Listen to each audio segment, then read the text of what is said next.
Now arriving on track 1, the Lionel Nation Part 3. Everyone loves that clickety-clack coming down the track. They can't ignore that all aboard, there's hope pouring out the stack. Hear that whistle blow as the train pulls out of the station. It's clear to me, oh can't you see, it's a Lionel Nation. Clouds of smoke are rising high into a big blue sky. Down the line, right on time, the train is rolling by. Everyone turns around and stares in anticipation. It's clear to me, oh can't you see, it's the Lionel Nation. First stop, Las Vegas, for an impressive reproduction of the Lionel 1957 showroom layout. Next stop, Portland, where we see Fritz von Targen's new train room and T-rail layout. Then to Dallas, where we meet Roger Farkash, the main man behind Lionel's incredible new traveling display. Engines shining gleam, that mighty sound and steam. Pistons pound round and round, just like in a dream. Another train pulls in and arrives at its destination. It's clear to me, oh can't you see, it's a Lionel Nation. It's clear to me, oh can't you see, it's a Lionel Nation. Plus a lot more, including Lionel's second issue of Conventional Classics and Lionel's model of the Pioneer Zephyr. We're on an adventure, so let's get started. All aboard!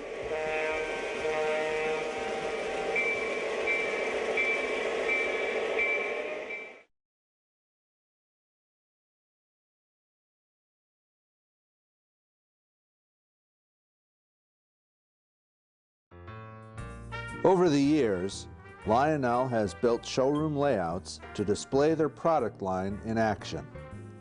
These layouts enthralled visitors of every age and fueled a lifelong affection for Lionel trains that spans generations. In the sparkling city of Las Vegas, a town which looks like you're in the middle of a toy train layout, we find an amazing reproduction of the 1957 showroom layout. The man who built it is Steve Garofalo, who saw the real thing growing up in New York. Welcome to 1957. 57 showroom layout was something I witnessed as a boy, as a 7-year-old boy initially, just toward the end of 1959, going into 1960. I actually went a couple more times between then and 61, when I think that was the last time it was available for public viewing in 1961. Being the first major layout that I had seen in New York City, obviously for a 7 or 8-year-old boy it was just incredible. It was built low to the ground, so one could go in as a 7-year-old and see the entire layout from your vantage point. Something that I never even dreamed that I'd be able to recreate. It wouldn't have the room, the funds, the skill, etc. Now in my 50s, 50 years later, I was able to recreate it. And I'm very, very pleased with the turnout.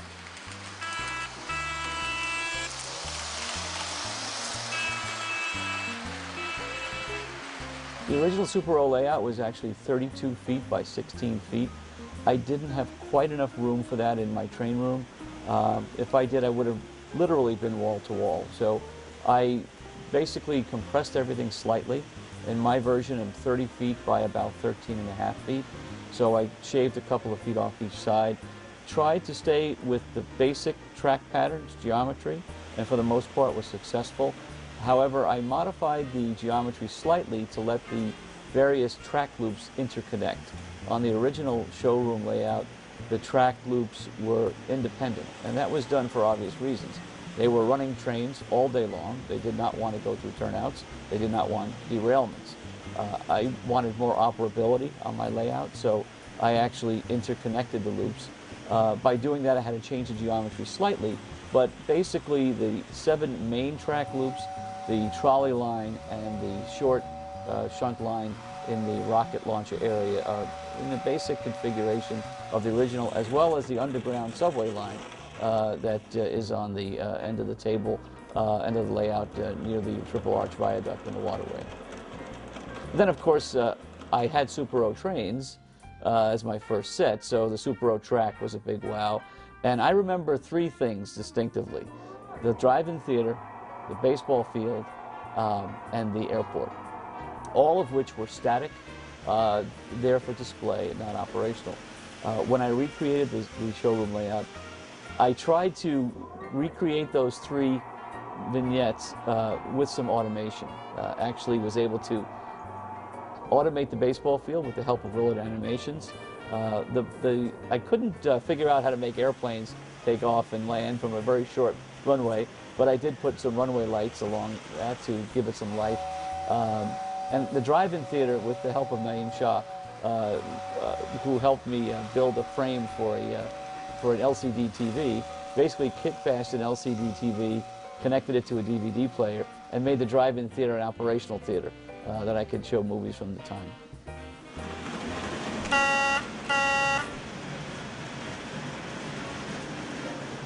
The original layout had running water, and I thought long and hard about recreating that here in the desert in Las Vegas. I was concerned about its maintenance. I was concerned about stagnation. I was concerned about mold. And I had read that the original showroom layout had a fiberglass lining and that tended to leak. And I decided that probably wasn't going to be a good idea. So I went the old-fashioned way, and I poured the water with EnvironTech's resin and painted it the very light, unrealistic Lionel blue in the spirit of the toy-like look of the layout.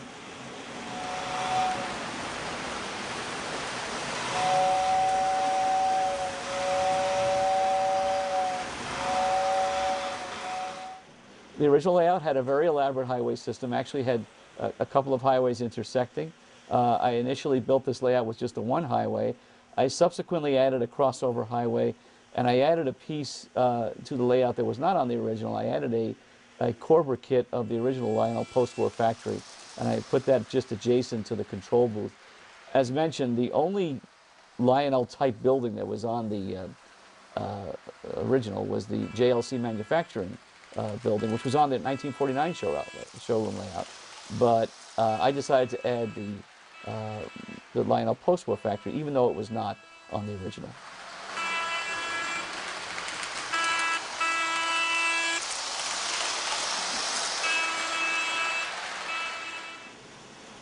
Aside from the layout itself, the most recognizable feature of the 1957 showroom was the impressive control booth. It's funny, when you think about the layout, you think about what's the nicest part of it, what's the part that you remember as a child. Ironically, I remember not the layout, but the booth. When I walked into the Lionel showroom in Manhattan as a 7-year-old, I remember seeing Jack Kindler. I didn't know who it was at the time, but I later found out to be Jack Kindler, who was really in charge of building the layout at the time and was operating it on most days. He was up in the booth, he seemed like a godlike figure, actually, up in the booth, which was pretty high above the layout, looked like an airport control tower, and he had it as control, I believe, 8 ZWs at the time, running the trains around. And I just remember being in awe of seeing the commander, if you will, up in the control booth. Would have liked to build the booth a little bit higher because the original booth was way up in the air, but that would have put the booth somewhere in my master bedroom, and I think that would have been a problem. The large amount of illuminated and operating accessories on the layout pushed the 6 ZW transformers to their limit. Many floodlight towers on the layout wanted a lot of illumination. I have a lot more light on the layout than Lionel did in the showroom in the 50s and early 60s, but I like the look of it. The downside is it takes up a lot of electricity. A high load with that many floodlight towers.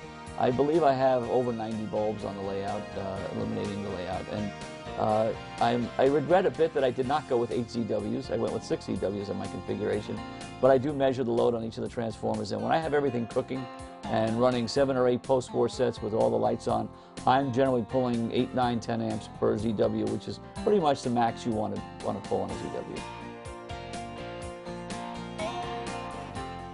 Lionel accessories from the 50s rarely work consistently. They work on occasion. They are rather expensive to acquire in very good condition these days. I had some from prior layouts. I purchased some for this layout. But I have really nothing against the Celebration Series remakes of those, even some of the MPC remakes of those. They tend to work better. They look virtually identical. In some cases, coloration is a little bit different.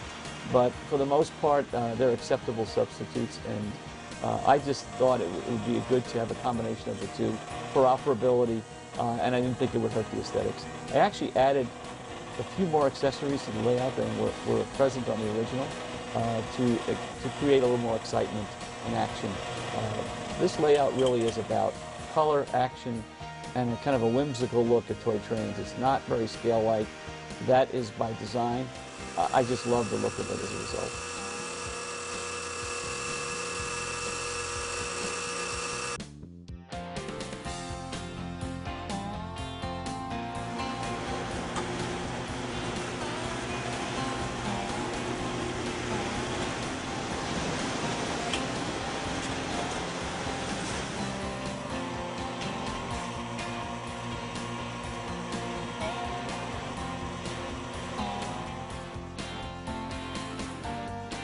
Super O track is an O-gauge track that Lionel released in 1957. Tried to really compete with the more scale market, and the HO market in particular, not in size but in look. It has plastic ties, simulated ties, brown ties, and the center rail is a bit more disguised with a copper bus bar as opposed to the tubular track, which literally has 3 tubular rails in parallel. So it's more realistic looking, and that's what I grew up with. It was difficult as a 7-year-old, as an 8-year-old, assembling that track, snapping it together was a bit challenging. But I managed to get through it, and I've always loved Super O track. Super O track looks great, and there are a lot of complaints about the center copper bus bar actually causing the center rollers to wear down unevenly. I don't find that to be the case. I think it's really overplayed.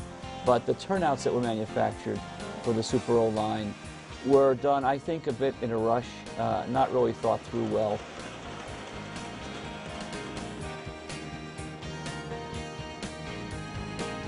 For the switches, I have a couple of double crossovers that were custom built for me by Dick Reichert, kit bashing 4 Super O switches. For those and several other of the turnouts that go into the yard areas, I tied the signals to the switch circuit. So basically, the illumination of the signal will match that of the switch housing.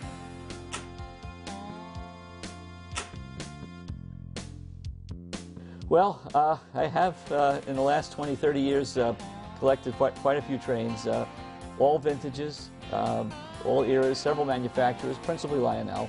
But I love them all. I display them all. When possible, I try to run them all. I don't like keeping trains in boxes. The biggest problem with trains, having this many trains, is storage space for the trains themselves and the shelves, as I am egressing to parts of the house that I probably should not be with my train shelves. The other challenge is keeping all the boxes, and I actually am now renting an off-site facility just to store the boxes because they, of course, increase the value of the collection.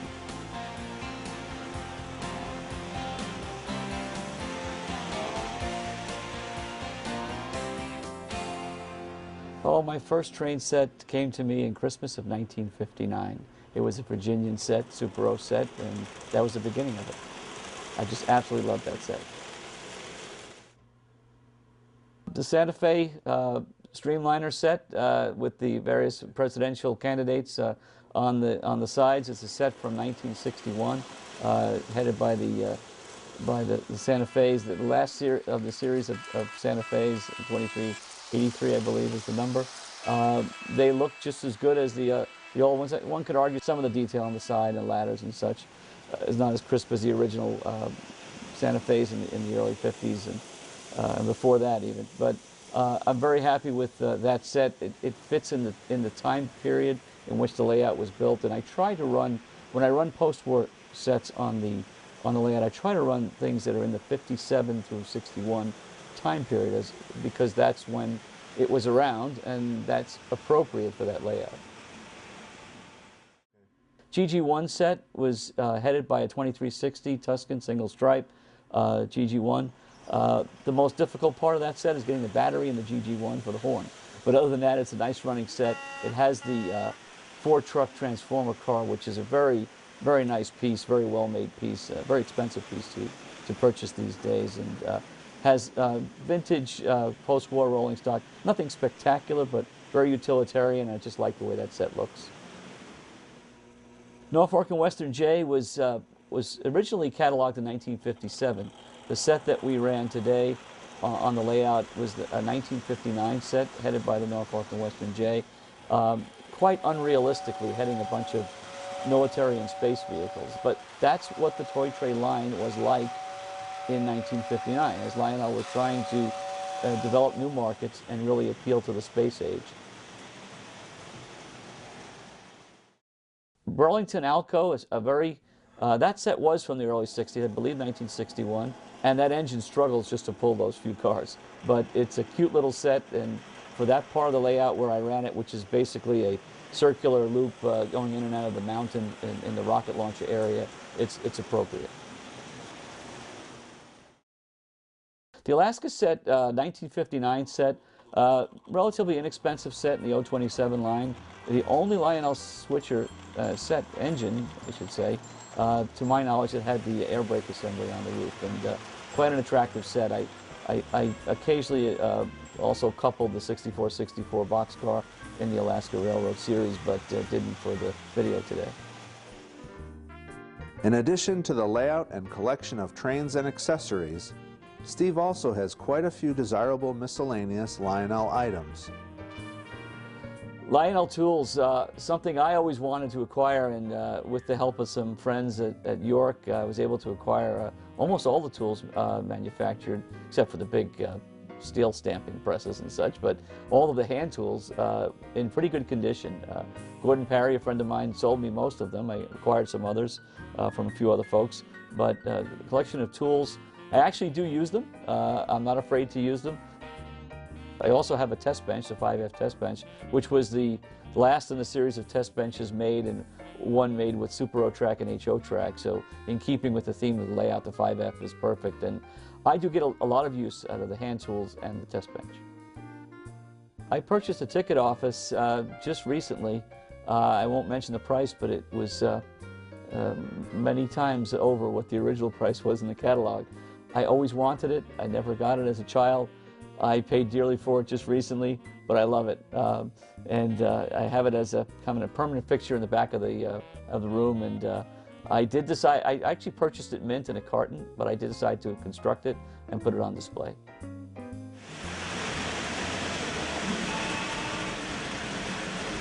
I think for the Super O layout, showroom layout, I'm pretty much done. I do have another room in the back behind the Super O layout, and I am building a replica of a New York City Subway L, and I'm happy to see now that Lionel is offering subway cars as well, and I'm going to finish that hopefully the next year or so, and basically have a 3-stop Subway L with brownstones lining either side of the L, trying to recreate the neighborhood in which I grew up, which was Astoria, Queens in New York City. You know, it's funny, when train buffs come into the showroom layout, there's a big wow. There's a big wow, and they immediately dig into the landmark features of the original layout, so they know about it, and they go check out the booth right away. When folks that are not familiar with Lionel or toy trains and are experiencing it for the first time walk in, there's silence. There's just silence, and they walk around in really an amazement. And finally, generally after 5, 6, 7, 8 minutes, say, "My God, did you build this all yourself?" So that's really a proud moment for me. I think those of us that are in the hobby, we kind of take it for granted, but that folks that are not familiar with trains think that this is really magic. It just takes patience. It takes years of research. Patience, I would say, is the biggest thing. It's not that difficult. It just takes time, and it's a labor of love. And today, folks are not willing to really spend as much time with one single activity as they jump from internet to instant messaging to DVD to whatever. But for those of us that grew up in the 50s and 60s, these were the only toys we had, other than my baseball mitt perhaps and my toy soldiers. So we spent most of our time with this in our imagination. So it's a lot easier for us to recreate now that we're older.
In Lionel Nation Part 2, we feature the original post-war trains Lionel had chosen to introduce their new conventional classics line.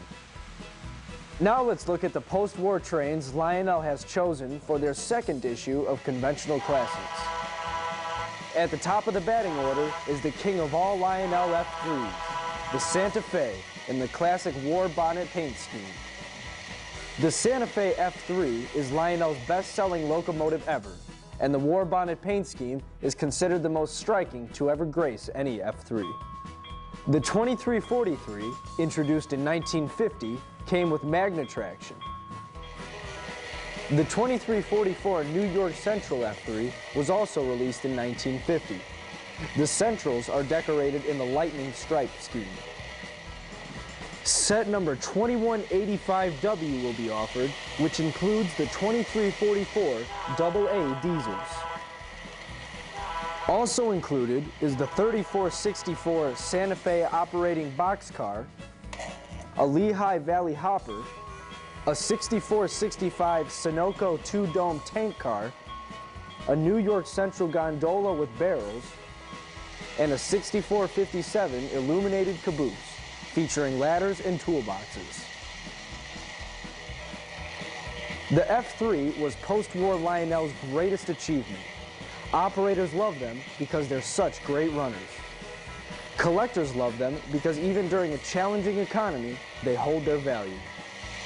Everyone appreciates F3s because they're the most attractive diesel locomotives ever made.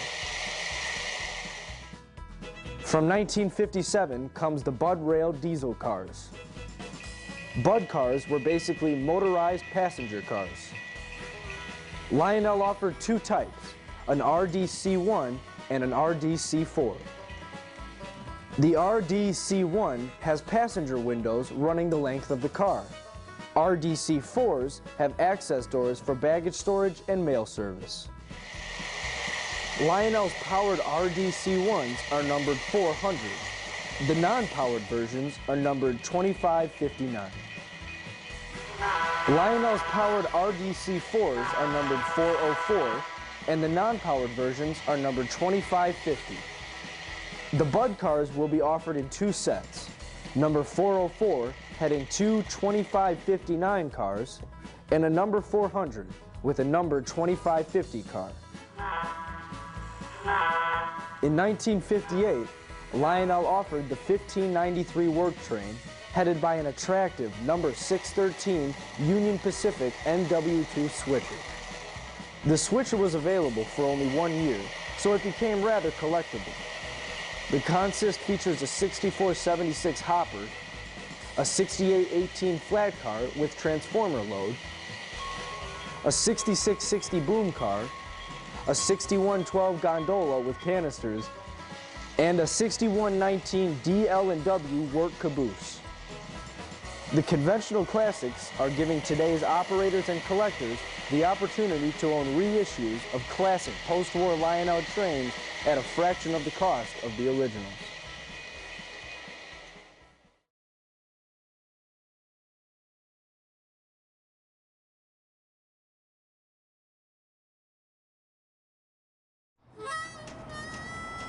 We're in scenic Portland, Oregon, where Fritz von Tagen lives. We've known Fritz for over 20 years. He's a longtime collector and operator of Lionel and American Flyer trains. From 1986 to 1993, Fritz was the official photographer for Lionel. During those years, Fritz shot every catalog cover and every train that appeared in the catalog. He loved his work. The 1991 cover with the Hudson going over an arch-under bridge with the Irvington cars below was his favorite. Fritz has appeared in many of our videos, and after he redesigned his train room and layout, we decided it was time to play catch-up. Yes, we shot 13 years ago. Tom McComas and his wife and son Jeff came out, and we spent a day photographing the layout. The layout was quite a bit different than the room was about 7 feet shorter. It had 3 lines of O-gauge track on it, tubular type, and 1 line of standard. It's still 1 line of standard, but now it's 2 lines of T-rail. T-rail, you know, people always are talking about this track and that track. T-rail was out for a relatively short time, and I think it is, as far as running a train, it's the best track that's ever been produced. Well, T-rail is, it has die-cast rails, which are, you know, both good and bad. Bad in that, you know, they can break, if so you have to have all good track, all the ties have to be in good shape if you're going to use that piece of track. It is solid rail.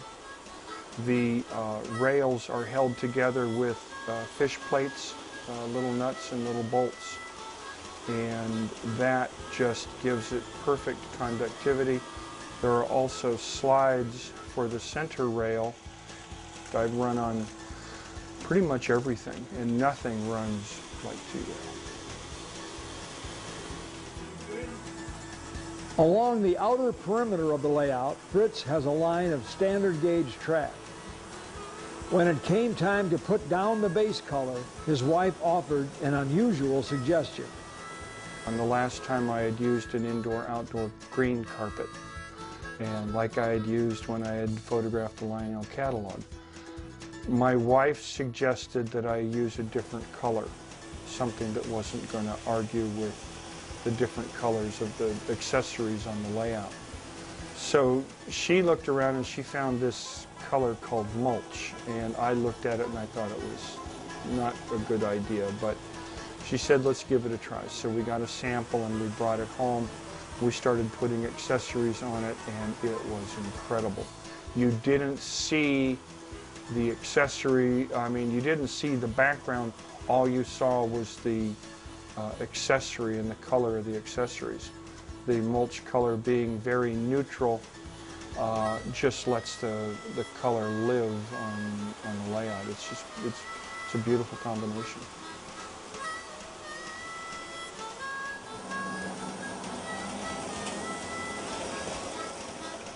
When I was deciding on the accessories, You know, if you look around, I love the pre-war. I like the metal. I like the painted metal look.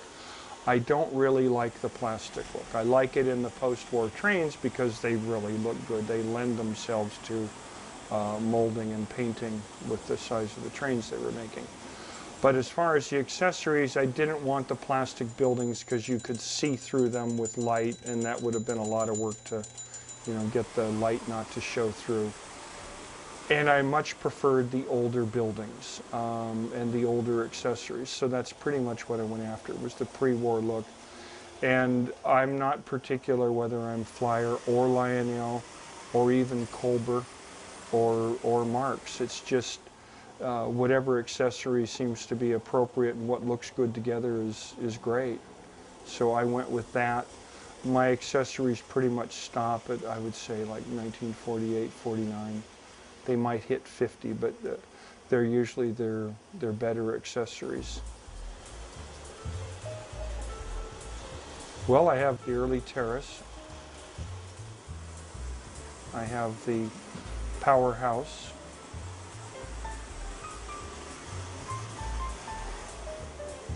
The Hellgate Bridge. The Schoen Hut Station. It's a fiber station that was manufactured for Lionel by Schoen Hut in the teens and I think early 20s. I'm not sure how far it went. And it is just spectacular. The size lends itself to standard gauge, and I put the American Flyer Old Glory flag in front of it because, again, the size was just perfect. There are the 97 coal loaders, both pre-war and post-war. I've kind of got them grouped. I've got a couple of the gray ones in line. And then over on the other side, you know, I like there to be some sense to the layout. You don't want to pick up coal and dump it a foot away. It's nice to be able to run the train around the track to the other side to do the dumping. And same with the logs, or even with the 165 cranes. I've got, you know, 3 of the pre-war ones in a row, and they're just, I love it. I like seeing the rows of accessories just all laid out like they might be in real life.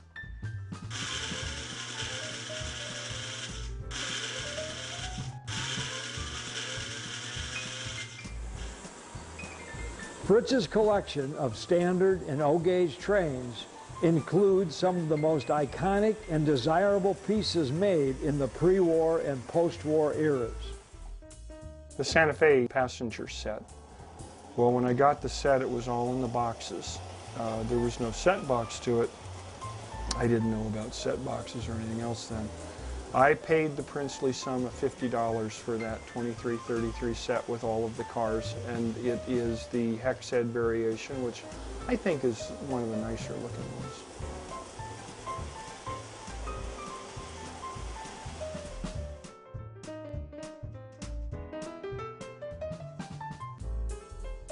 We ran the 763 pre-war work train that was a 1940 only, the gray coal tender.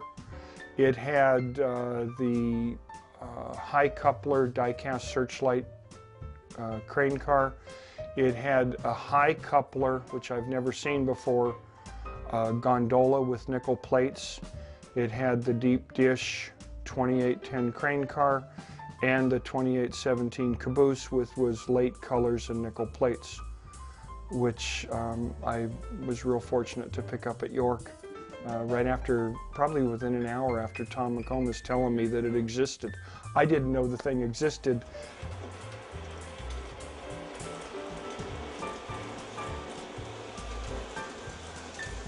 We ran a, I believe it was a 671, which was a turbine. It had the gray crane, which is a pretty tough car, and the silver dump car, which is pretty tough. It would be 46 because it was the smoke light, the light bulb smoke unit. I still have my cow in the 813 boxcar. You know, we photographed that 13 or 14 years ago, and Tom thought that was kind of funny. We ran, actually that was an earlier, the 400E black, It was the early one with the, didn't have turn stanchions, it just had the little metal stanchions.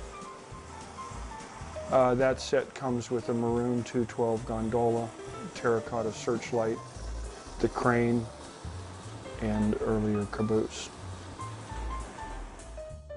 The 390 Blue Comet is kind of not really cherished by collectors. I think it's the best proportion of all the Blue Comets, and that's the one I wanted. I didn't want the 400E because the engine is too big for the cars.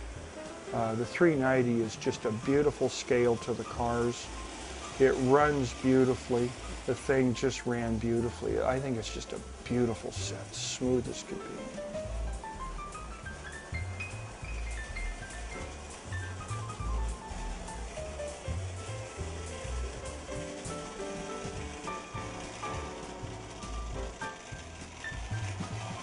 We also ran a state set, 400E green state set.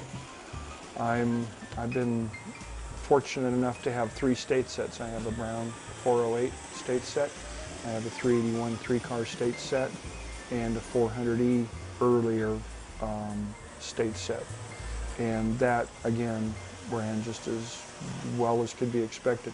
The engine pulled it very, very well, but I could see that if you put a 4th car with a 400E or the 381, it would be pretty sluggish.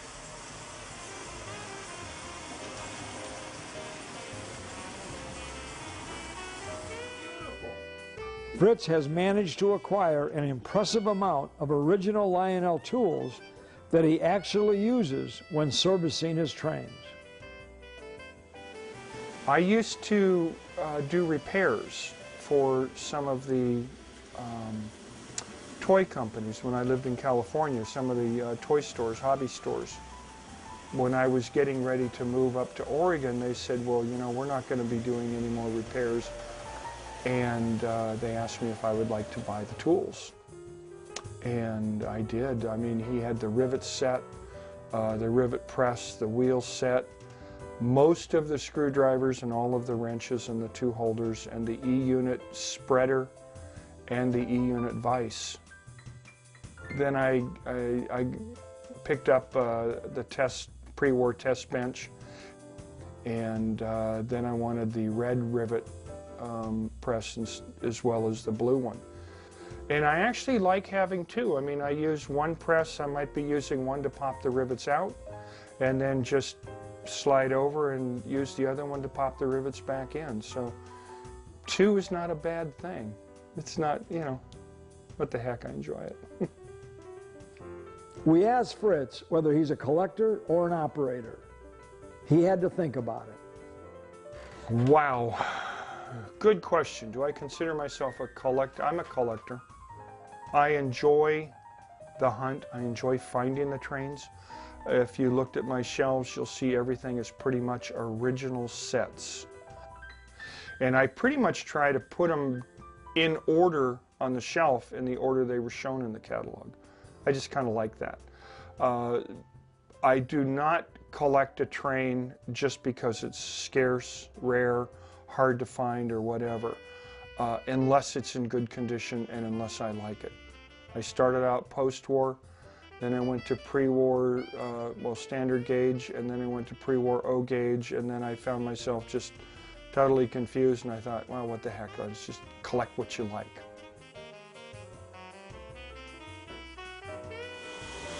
When I'm operating, I most enjoy watching other people. I don't run trains by myself a lot. I come downstairs many, many nights, probably 4 or 5 nights a week, and just sit, turn the music on, enjoy a glass of wine, and walk around and look at the collection. I just love doing that. I do like running them if it's something that's been hard to get, like when I got the brown state set, and then I'd never run it until we did this video and ran the state set after I had to completely repair it.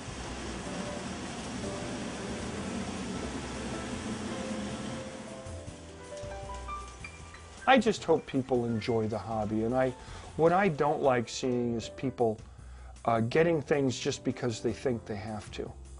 You know, there's no pleasure in trying to satisfy other people. It's all about, you know, making yourself happy and enjoying the fruits of your labors and sharing it with other people. You know, that's when I get the most joy out of running it, and when I get the most joy out of people coming down here. They walk in the room and they go, wow. And then they start looking at it. And then we turn the layout on. And when the lights come on, that layout is magic.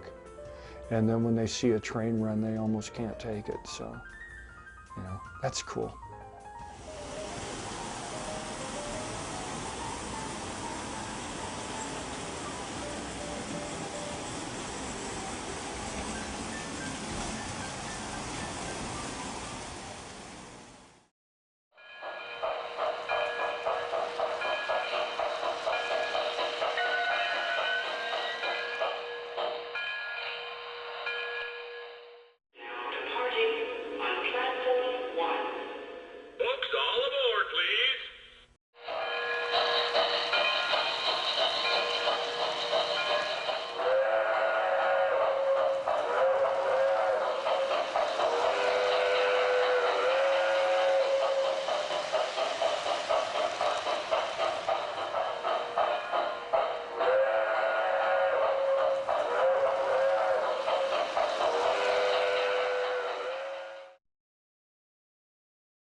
The idea for the Zephyr came from the president of the Chicago, Burlington, and Quincy Railroad, Ralph Budd.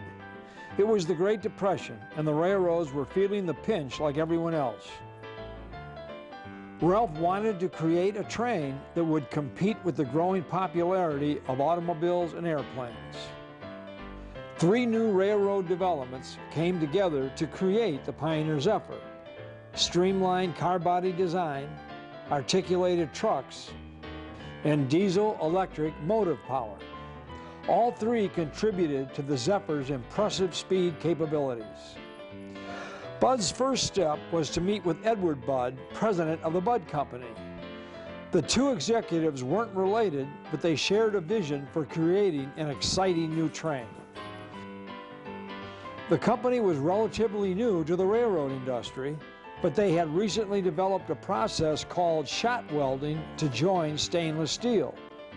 This new process would be perfect for the Zephyr. Most of the body would be fluted. The sides were formed with individual curved pieces of 0.03-inch stainless steel shot welded together. This shot welding process reinforced the thin metal and prevented wind shear when traveling at high speeds. The roof and floors were corrugated 0.02-inch stainless steel with grooves pressed into it. The grooves added sturdiness to the pliable thin sheets of metal while keeping the overall weight of the train to a minimum. Articulated trucks also reduced the weight, enabling the train to go faster. Plus, there were less moving parts, which cut down on maintenance. GM's new 2-stroke diesel engine was chosen to power the streamlined beauty. They named the train the Zephyr after the Greek god of the west wind. When the train was finished, she was immediately scheduled for a highly publicized trial run between Denver and Chicago. Unusual safety precautions were put in place. Switches were welded, police guarded every crossing, and freight traffic was parked on sidings. After leaving Denver at 7:05 a.m., the Zephyr streaked to Chicago in 13 hours and 5 minutes, arriving almost 2 hours ahead of schedule. Average speed was 77 miles per hour, and the Zephyr reached a top speed of 112 miles per hour, just missing world speed records. The Zephyr was a resounding success, and the Burlington Railroad immediately ordered more, each with an extra car. That first train was renamed the Pioneer Zephyr. In all, there were 9 Burlington Zephyrs in service. After traveling over 3 million miles in 25 years, the Pioneer Zephyr came to its final resting place at the Museum of Science and Industry in Chicago in 1960. Over the years, several models of the Burlington Zephyr and his distant cousin, the Flying Yankee, were built by companies such as American Flyer and Lionel.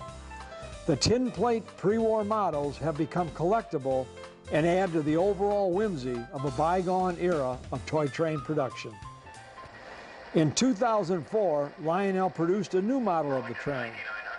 The sturdy die-cast construction gives the train a feel of quality.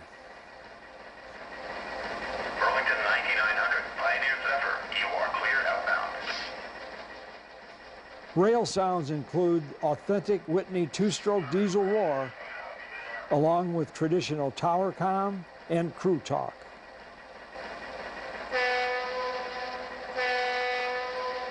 While there have been many models of the Burlington Zephyr made over the years in various gauges, what distinguishes this Lionel model is the reflective chrome finish, which perfectly matches the prototype. Highly detailed cab and car interiors complete the model.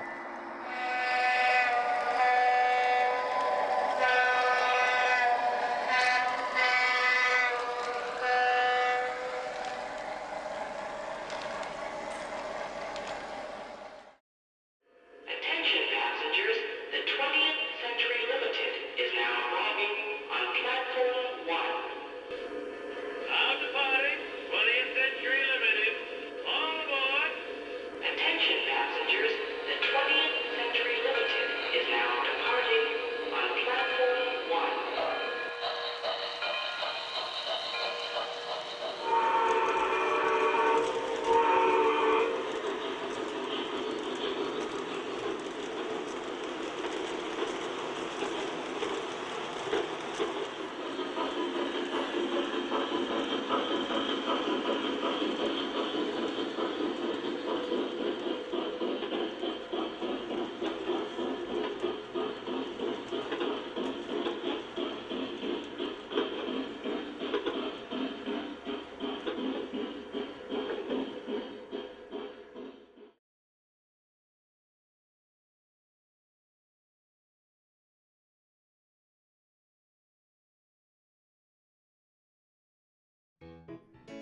For over 100 years, Lionel's key marketing tool has been their catalogs. Boys anxiously awaited each new release and studied every page, their imagination sparked by the irresistible color images. Showroom layouts were another way Lionel captured the hearts and minds of young boys. For those lucky enough to visit New York City, seeing the Lionel showroom layout was a begged-for privilege and provided memories that would last a lifetime. Today, there are still Lionel catalogs and showroom layouts. But what's new are the incredible traveling displays Lionel takes to train shows all around the country.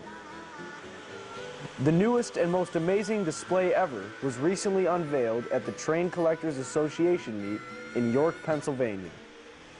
This 60 by 20 foot exhibit was designed and built by TW Design in Dallas, Texas. They don't do anything small in Texas. The TW stands for Theatrical Warehouse. For many years, TW Designs specialized in building sets for the theater and exhibits for trade shows. Roger Farkash, founder and creative director of T&W Design, explains how his company made the transition from live shows to the toy industry. From the beginning, our whole goal was to build sets for theater, for stage and film, here locally in Dallas. And in that area, in that career, we use all kinds of artists and craftsmen. They're metal workers, woodworkers, scenic artists, sculptors, people who work in plastics. So all the crafts are represented in all the types of displays that we work in. So we have a real depth in terms of the talent here at TW Design, simply from all of the other industries and types of venues that we work in. We can take all those crafts and use all those specialty items and specialty materials in the displays that we build. Once TW entered the toy business, it was only a matter of time before TW Design and Lionel got together. We started discussions with Lionel in 2000 in regards to developing a new trade show booth for them. What we did was took the look of the 840 power station and created a booth, a perimeter wall, set of walls that replicated the look of the toy itself, and included the Lionel logo on the smokestacks, and had an inside that really reflected the 21st century look, the bright brushed aluminum, lots of lights, the product on the walls surrounding them. So we actually stepped into the toy from the past into the Lionel of the future. That was really the first step of working together with Lionel. Jerry Calabrese, president and CEO of Lionel, was impressed with what Roger and his team were doing. Roger and Jerry met, discussed various possibilities, and settled on a not-so-modest goal.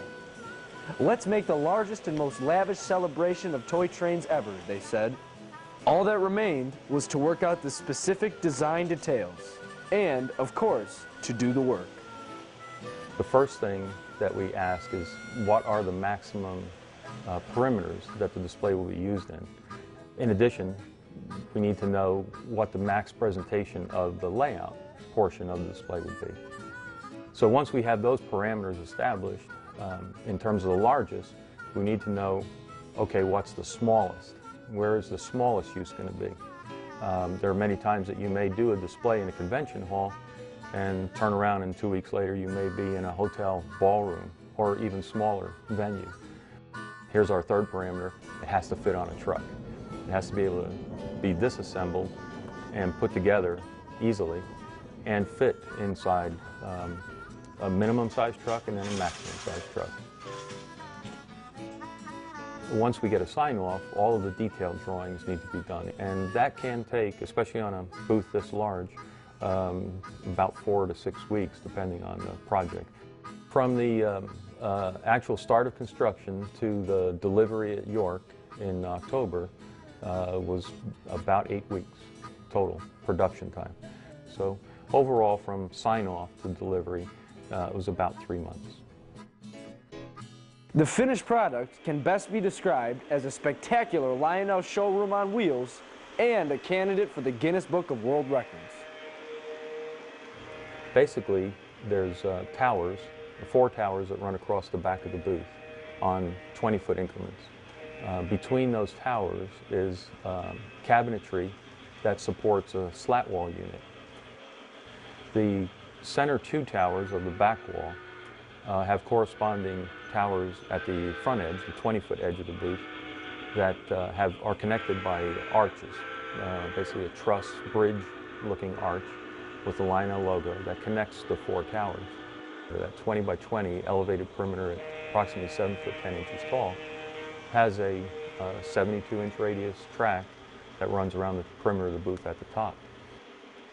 Each of the tower units contains the transformers and track to have 4 operating trains on each of the towers, an illuminated header which shows off the Lionel logo, and then a speaker system that plays a background ambient type of soundtrack of engine sounds and whistles and horns and steam being released from the valves. The outside front corners, each of those corners has another cabinet with a slat wall panel that shows product on one side and has a flat screen, 30-inch flat screen monitor mounted to the face so that we can show new catalogs or videos. And the ultimate goal is to actually have an interactive touch screen there so that people can flip through the pages of catalog on a video screen. In the center of all of that is the 40-foot display, the actual train layout. We have 9 trains that are operating on the layout at all times, We have two subway stops underneath the center section, the city part. There's an elevated subway in the city. There's a loop that goes around the perimeter of the city. There's also super streets that run in the center of town. We have two S-gauge loops as well, so that we can show the American Flyer trains. The entire system runs on the Legacy. Every track is controlled through the Legacy unit. And we have 4 stations on the layout where we have ZW and Legacy units, so that when people come up to the booth or come up to the display, we can actually hand the controllers to the folks and say, invite them to play with the train.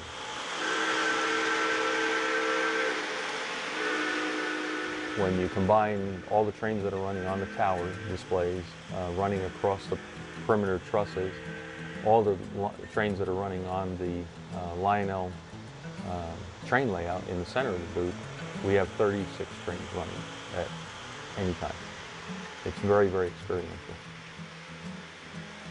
Based on the reaction so far, Lionel and TW Design have hit a grand slam. Huge crowds gather everywhere the display is set up. Questions are asked, catalogs are given out, and eventually, Lionel trains will be bought. Well, the reaction to the new booth at York was, I would say, 100% positive. Everybody loved just about everything we did. They were very excited about the whole environment of trains running around you as you walked into the booth. There really wasn't a corner that you could look at that didn't have trains running. The action that was going on, the bright colors, the branding, the bright orange of the trusses, the towers, the base cabinet that had the Lionel box colors incorporated into it. It was very bright, very attractive, very identifiable as only Lionel. I think that the interaction of the Legacy system, that people could walk up, actually hands-on, play with the trains with the Legacy, operate the trains, push buttons along the perimeter of the display to activate the accessories, seeing the newest product actually being on the table and not just on the shelf. The product is working. The product is fun. I think that people responded to that very positively. It's the environment that it takes for people to get excited about not just the product, but the company. And I think that this booth, more than what we've done previously and what Lionel has done previously, really enhanced that experience so that people walked up to it and they were playing with trains. And you can't have a better statement about what the company is and what the potential is for the customer than walk in, play with the train, see them running, seeing them in exciting environments. I think that one of the biggest challenges that we have when we create a train layout is finding a happy medium between the, heck, I can do that, and the, wow, that's pretty cool, and that almost high-end, high-rail type of finish. And because Lionel appeals to those extremes in the hobby, we have to deliver that in the displays. And I think we've really succeeded with that on a level we haven't done before with the new booth.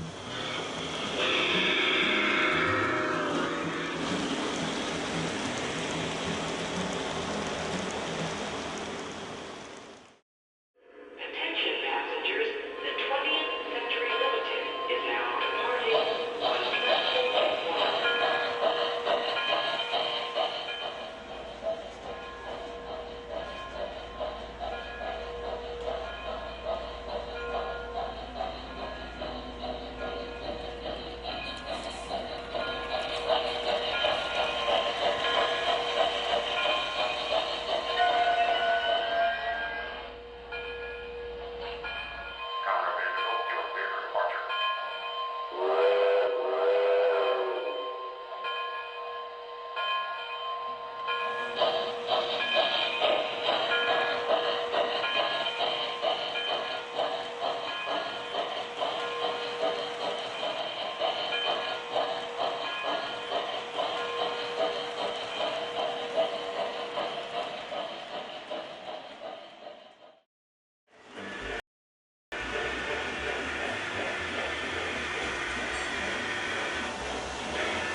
While TW Design has been building elaborate, high-profile displays for Lionel, they also design and build custom train layouts for families and collectors.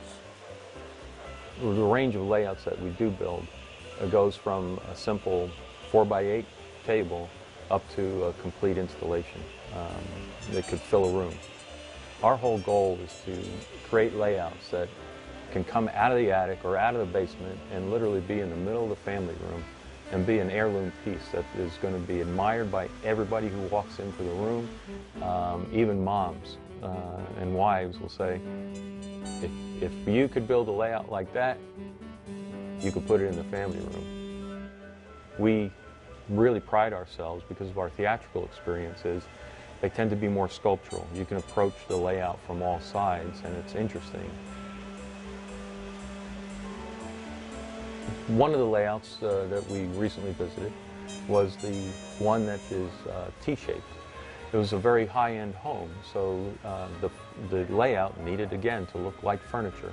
And the finishes were all approved by the wife who was working as the interior decorator on the project. Again, we worked with the client who was the gentleman who created the layout for, he and his son. So we had very specific goals that we needed to reach for both parties and everyone who's involved with the layout. And I think we achieved it quite well. When you see the layout, you literally walk into it from the very front and you get involved immediately with a water feature at the bottom with a tugboat, and it's layered up into a working wharf with the trains running across the wharf and up the hillside into the city and the park playground, and then stepping up into an elevated station that runs up into the mountains. That's the background. So it's a very nice walking into the layout, walking into the room, walking into the train experience. Lots of motion, lots of lights. In a 13-foot by 14-foot T-shaped display, we have 5 trains running, and a loop of super streets as well. So a lot of activity, a lot of play value. There's a roundhouse and a turntable on that small of a layout that really gives you lots of opportunities to do not just loop-to-loop, but prototypical operations as well, which was something that the owner wanted as an adult to be able to have, but then also meet the criteria of his 8-year-old son, who would be the major player of the layout, the one who owned the trains. So it's quite a fun experience.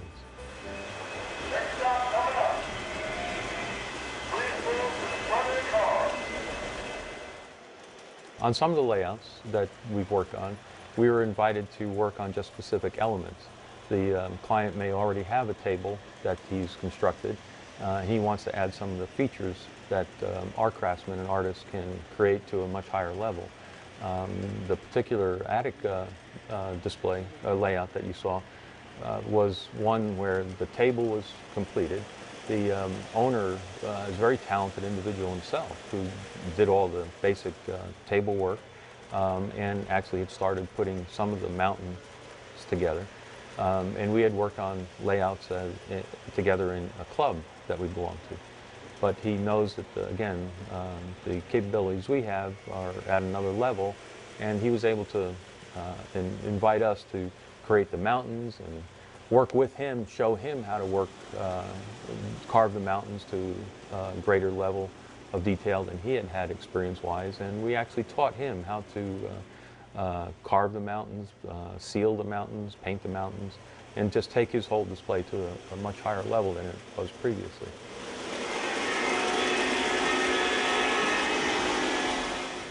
In regards to the display that we saw that's an L-shaped train layout, the cabinet work was all, the base unit was all cabinet, display cabinet, shelves that we incorporate aluminum track shelving with a really nice oak finish and a mirrored background.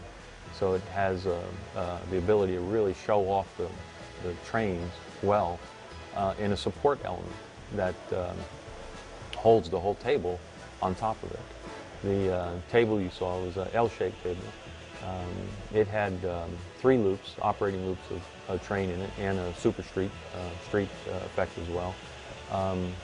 Loops and a lot of sidings, so there was a lot of prototypical type potential that the client wanted so that he can put operating accessories. He has a lot of vintage accessory plus a lot of the modern Lionel accessories, and he wanted to have the opportunity to have a lot of play value. The client, more than anything, wanted a train layout for himself. It was the opportunity to put together an operating layout that allowed him to play with all the toys that he had been collecting for so many years. He had been collecting toy trains since the 1970s and never had a permanent layout of any type. He pretty much just put track on the carpet, played with his trains that way. But now he wanted something more permanent. So his wife agreed that if he could have a good-looking train layout, one that displayed his collection, his large collection, she'd be willing to give up one of the family rooms for that. And I think we've succeeded in creating a display that fits that environment.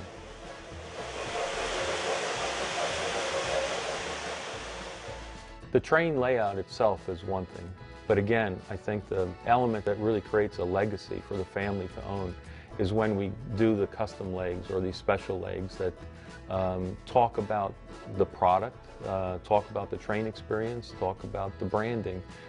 And this is a Hellgate, based on the Hellgate Bridge, and then the top just sets on the top of that base element. The level of realism is scaled back, and we have that more Art Deco look to it, a little bit more, if you will, folk art, that we really showcase those bright tin plate, stamped steel colors and finishes.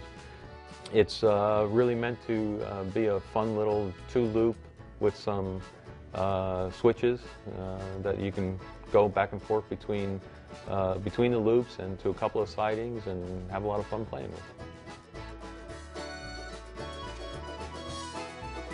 For Lionel enthusiasts, TW Design has created an enviable world. Designing and building train layouts, displays, playing with Lionel trains almost every day, and, get this, getting paid for it. After 27 years in the business of building displays and trade shows and theater sets and stage sets, I'm really blessed to have a wonderful group of people who not only are skilled and talented and do wonderful magic with all types of material in creating these wonderful little environments for people to play with. They're a really nice group of people too. I think I have electricians and carpenters and scenic painters that truly love what they do and truly enjoy sharing that with people. And go out and meet the public too. You know, we go out and we set up a show. We don't just go back to the hotel room and wait for the show to go over because we're not interested. We're very interested. We walk the show floor. We stay with the booth. We demonstrate the trains. We know how to play with them. And it's a passion. It's not just a job for us. And we love what we do, and we love the opportunity to work with clients that love trains and love what we can do and what we can provide. It's pretty exciting.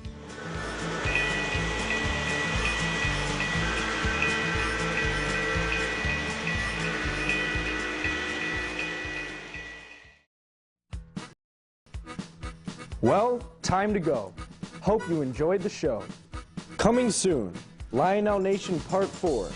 Highlights include David Dansky's giant multi-gauge and every era layout and collection, Bill Spaulding's scale-detailed layout featuring the Northern Pacific Railroad, Lionel's post-war motorized units, how to weather and detail locomotives, cars, and buildings, plus a lot more.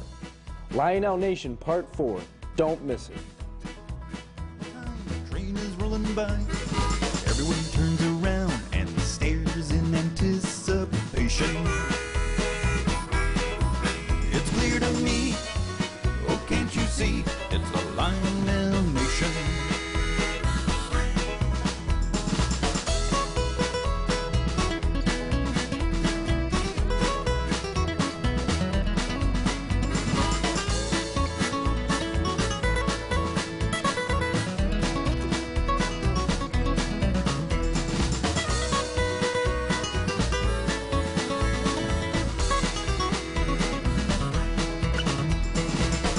shining gleam, that mighty sound and steam. Pistons pound around and round, just like in a dream. Another train pulls in and arrives at its destination. It's clear to me, oh can't you see, it's a Lionel Nation. It's clear to me, oh can't you see, it's a Lionel Nation.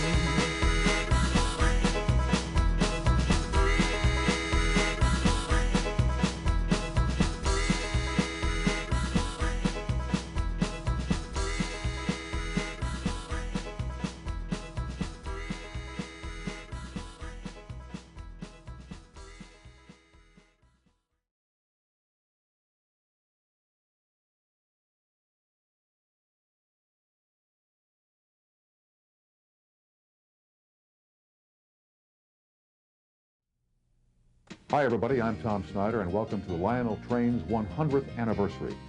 Let's go back to the beginning, to a loft at 24 Murray Street.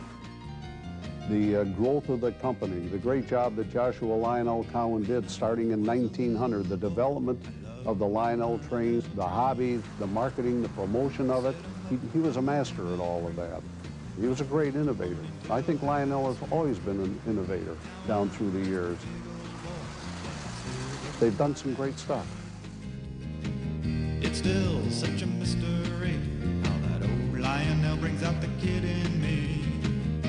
My Lionel train, my Lionel train. My Lionel train, my Lionel train.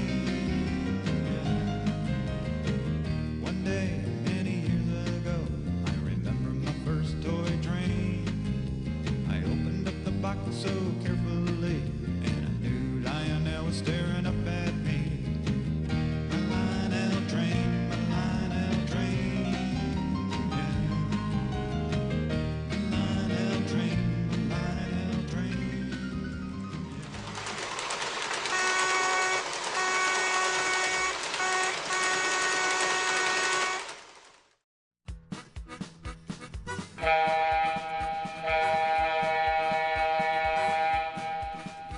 New from TM, Lionel Nation Part 1. Part 1 includes the modern era Clark Dunham design layout of Dr. Theodorakis, the Tom Sefton exhibit at the California State Railroad Museum, and Chuck Brasher's amazing standard gauge collection and layout. We visit Lionel's new offices in New York and their Christmas displays at Macy's, FAO Schwarz, and Grand Central Station. We hear the latest from Neil Young's Toy Train Sound Revolution.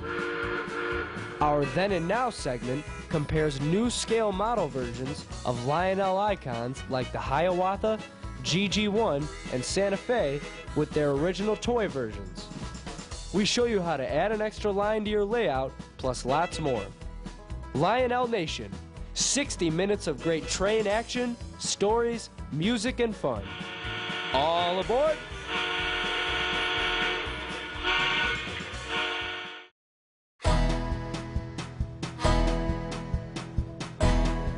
Welcome to Lionel Nation Part 2.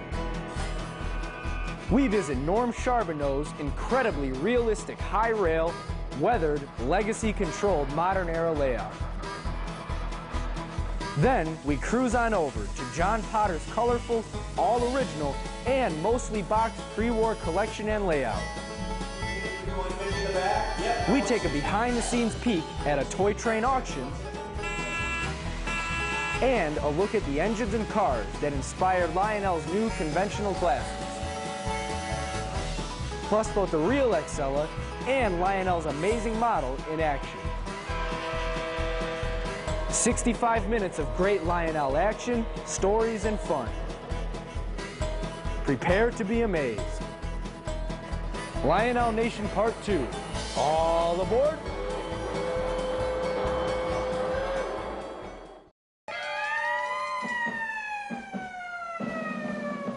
I love Toy Trains, one of the most popular children's series in the country. See Toy Trains, real trains, funny toy train bloopers, and the music of award-winning singer-songwriter James Coffey. 12 shows on 4 90-minute DVDs, plus the final show, a 45-minute special, and oh no, wall-to-wall laughs and fun. 14 shows, all on 6 DVDs. Awards include the prestigious Parents' Choice. For more information, call 800-892-2822 or visit us on the web at tmvv.com. It's a wonderful